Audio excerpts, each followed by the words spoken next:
اخوان المسلمين. لكن قبل ما نروح لعناوين الاخبار عايزه احكي لكم بس السبع لفات اللي احنا لفيناهم امبارح علشان يعني نبقى مهنيين وعشان نعمل اللي علينا وعلشان نعرض الراي والراي الاخر وكده. احنا عندنا فقرتين يستلزموا ان يكون عندنا ممثل من جماعه الاخوان المسلمين، سواء الفقره الاولى عن اللي حصل امبارح او ما يخص الوثيقه، لان جماعه الاخوان المسلمين يعني ضد الوثيقه قلبا وقالبا شكلا وموضوعا، وعندها بيان شديد اللهجه اصدرته من قبل حتى ما مصر توافق على الوثيقه، ووصفت الوثيقه بانها يعني هدم للاسره المصريه وللمجتمع المصري، وانها بتخالف كل يعني مقومات المجتمع المصري والاسلامي. طيب نعمل ايه؟ نكلم الممثلين عن جماعه الاخوان المسلمين عشان يحضروا معانا. في فقره الوثيقه كلمنا اولا الدكتوره عزه الجرف ام ايمن، تليفونها غير متاح، انا كتبتهم والله لانهم كتير جدا. ثم الدكتوره منال ابو الحسن امين المراه في حزب الحريه والعداله، ردت الدكتوره منال، ردت والحمد لله. اول ما عرفت ان احنا اون تي في استاءت استياء شديد وقالت مع السلامه وما عدتوش تكلموني تاني. حاضر. كلمنا الاستاذ احمد عارف المتحدث باسم جماعه الاخوان المسلمين، طلع بره مصر.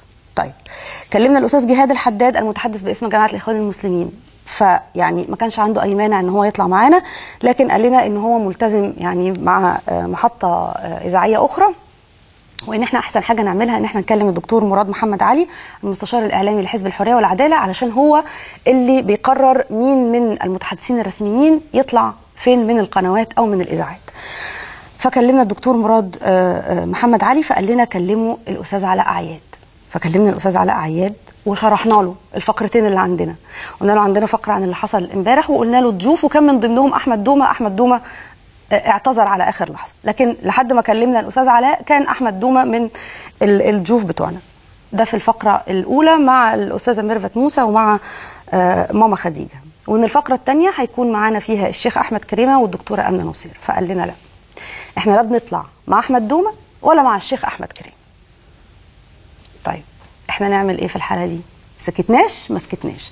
كلمنا الاستاذ ياسر محرز فوافق مشكورا على انه يكون موجود معانا، مش في الفقرتين، في الفقره الثانيه بس الخاصه بالوثيقه، وما رضيش يطلع في الفقره الخاصه باللي حصل امبارح قدام مكتب الارشاد.